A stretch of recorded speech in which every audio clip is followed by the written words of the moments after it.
Magandang araw sa ating lahat. Maraming salamat ulit sa mga sumusuporta, patuloy na sumusuporta sa aking mga videos at syempre sa mga silent viewers dyan. Thank you sa inyong lahat. At ayan, pabiyaheng Nueva Vizcaya po tayo ngayon. At ito na po bilang vlogger nyo, charot. So nandito na kami sa Lagawi. Saka na ako nagsimulang manguha ng video kasi kaninang umaga super busy ako. Talagang hindi ko maharap talagang mag-video pa. Alam nyo naman, taga-bundok ako. Kaya kailangan ko talagang agahan papuntang kalsada. At ito nga po kami, tatlo lang kami napupunta sa Aritao kasi si ate na iwan. Kasi naman po hindi kaya ng powers ko. At yung lola naman nila ay pupunta sa Malabing Nueva Vizcaya. At kami naman po ay pupunta sa Aritao Nueva Vizcaya kasi may magaganap na kasalan. So wow, what na yarn. So super excited yung isa kong anak na lalaki kasi makikita niya yung kuya niya doon. At ako naman, ay nako, nag-overthinking na naman ako. Syempre mapapagod na naman ako dito sa may daan. At totoo nga kasi si kuya para namang talagang hindi sanay sa sa mahabang biyahe, tapos parang nabigla yung katawan niya. Alam niyo, nahihilo siya kaninang umaga tapos sumuka pa. Hi, Apo. Pero at least naman kasama ko yung nanay ko at medyo napagaan yung aking biyahe sa ngayon kasama yung mga bata kasi siya yung humawak doon sa isa kong anak na lalaki nung sumuka at nahihilo-hilo pa. Tapos hindi pa makahintay na makarating kaagad kami sa aming destinasyon. Akala niya malapit lang. Grabe.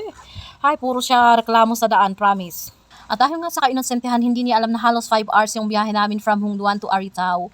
So andito na po kami sa Solano at kumakain sa munting karinderya na ito dito mismo sa may terminal papuntang Aritao. At ito po yung in-order namin, simpleng ulam lang, chicken curry at saka dinakdakan. At siyempre, 2 rice at may free na sabaw. So 150 lahat po yung binayaran namin dyan. At siyempre, hindi maiwasang makungulit itong si Bunso. Yung tipong pagod ka na nga tapos nananaway ka pa ng bata, kaya inoff ko na lang yung CP. At ito, natatawa ako guys sa aking sarili. Tingnan nyo naman yung mga karga namin. Akala mo titira kami ng 1 month sa Aritao. Hindi ko naisip na pagkatapos ng kasal ay uwi ka agad kami. Pero ewan ko kung bakit napadami yung kinuha kong damit namin. So pumasok pala kami dito sa minibus na sakayan namin. Ang cute-cute. Halos 20 plus yung pwedeng sumakay dito guys. At may air conditioner pa. Kaya gustong-gusto ng Junakis ko. Pati na rin ako natuwa. So, ayan, nag-start ng papunta na po kami, pabiyahe na po kami papuntang Aritao, guys. So, habang bumibiyahe kami, guys, tinanong ko si kuya kung okay na yung kanyang pakiramdam at sabi naman niya okay, hindi kagaya doon sa amin nung nasa mabundok pa kami na lugar. Alam niyo, mas madaling mahilo yung mga pasaheros pag paikot-ikot yung kalsada pa tapos mabundok pa, yung halos mauntog-untog ka pa. So, ito na nga, nandito tayo sa Kapatagan, kaya medyo smooth yung takbo ng sasakyan. Ayan, so ine-enjoy na namin ang aming biyahe, guys. Pinaka-importante talaga sa lahat yung tipong comfortable kang bumiyahe. At syempre hindi ka pa mahihilo ganon. Pero biglang nag-iba yung aura ng mukha ng Junakis ko. Pati na rin ako kasi nung nasa Bambang kami, transfer ba naman kami kasi lilima lang kami pa Aritao. So sa jeep pa kami transfer kaya no choice na guys.